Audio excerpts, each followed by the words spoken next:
โรงงานผลิตมันต้นในลาวรองรับได้เพียงครึ่งเดียวของกำลังการผลิตตัวจริงสนับสนุนโดยธนาคารอินโดจีนอิงตามข้อมูลที่เปิดเผยในกล่องประชุมสัมมนาเกี่ยวกับการคุ้มครองเก็บซื้อการปรุงแต่งและการส่งออกมันต้นได้จัดขึ้นในวันที่ 6 มีนาคม 2025 ที่โรงแรมจำปาสักแกรนด์นครปากสีแขวงจำปาสักโดยการร่วมมือระหว่างกระทรวงเกษตรกรรมและป่าไม้กับกระทรวงอุตสาหกรรมและการค้าให้เกียรติเป็นประธานโดยท่านเฉลิมไส้กรมสิทธิ์รองนายกรัฐมนตรีหัวหน้าคณะอำนวยความสะดวกด้านการค้าและการขนส่งขั้นศูนย์กลางท่านปริญญาเอกลินคำดวงสวรรค์รัฐมนตรีกระทรวงเกษตรกรรมและป่าไม้ได้มีความเห็นว่าสภาพการผลิตมันต้นอยู่สปป.ลาวในระยะผ่านมาเห็นได้ว่าชาวเกษตรกรหันมาปลูกมันต้นอย่างเป็นขบวนฟดฟื้นหลายขึ้นแบบก้าวกระโดดผลผลิตมันต้นมีสัดส่วนหลายกว่าบรรดาพืชที่เป็นสินค้าอื่นและมูลค่าการส่งออกก็อยู่ในระดับต้นๆซึ่งในปี 2024 มีเนื้อที่ 295,000 กว่าเฮกตาร์ผลผลิต 7.4 ล้านต้นแขวงหลักที่ปลูกมันต้นประกอบด้วยแขวงไชยบุรีสารวันเสโกงจำปาสักบ่อลิคำไซและแขวงเวียงจันทน์แนวใดก็ตามมาฮอดปัจจุบันมีโรงงานปรุงแต่งแป้งมันต้นทั้งหมด22แห่งกำลังการผลิตแป้งมันต้นประมาณเกือบ1ล้านต้นต่อปีหรือ 0.98 ล้านต้นและต้องการมันต้นดิบเพื่อป้อนโรงงานประมาณ 3.7 ล้านต้นต่อปีเมื่อเทียบกับกำลังการผลิตแม้นความสามารถรองรับได้เพียงครึ่งหนึ่งเท่านั้นสำหรับการส่งออกมันต้นเห็นว่ามีทะเอียงเพิ่มขึ้นในปี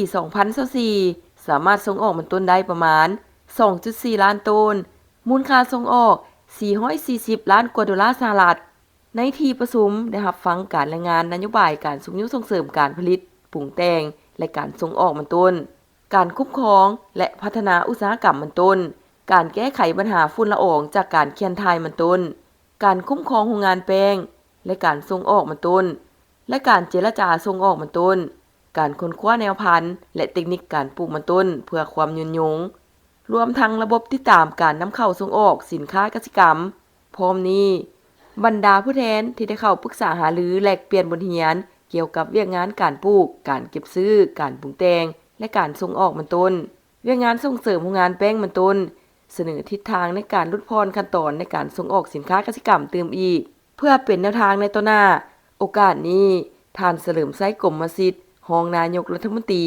หัวหน้าคณะอำนวยความสะดวกด้านการค้าและการขนส่งขั้นศูนย์กลางได้เสนอให้2กระทรวงเอาใจใส่โดยเฉพาะมาตรการในการแก้ไขระยะสั้นและระยะยาวเป็นต้นแมนเวียกงานการกำหนดขอบเขตหน้าที่ที่สามารถปลูกมันต้นและเขตที่สามารถสร้างโรงงานให้มีความละเอียดเพื่อลดพรผลกระทบที่จะตามมา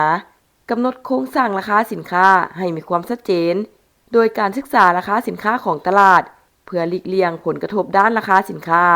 ติดพันกับการปรับปรุงระบบการขนส่งสินค้า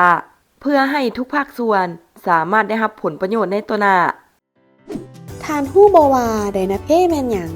ไดนาเพ่คือเพื่อนเคียงข้างทุกสถานการณ์โดยจัดการปัญหาที่บ่คาดคิดเฮ็ดให้จำเป็นต้องใช้เงินแบบเร่งด่วนรวมทั้งช่วยสร้างประสบการณ์ที่ดีให้กับตนเองและคนพิเศษในมื้อที่พิเศษไดนาเพ่แม่นสิทธิพิเศษสำหรับลูกค้าธนาคารอินโดจีนเป็นทางเลือกทางด้านการเงินที่จะช่วยให้ลูกค้าซื้อสินค้าและบริการได้ทันทีโดยการชำระคืนภายหลังได้สูงสุด12งวดใช้ไดนาเพ่ด้วยความมั่นใจง่ายสะดวกสบายสิทธิประโยชน์ที่ท่านจะได้รับสมัครง่ายบ่ใช้เอกสารไว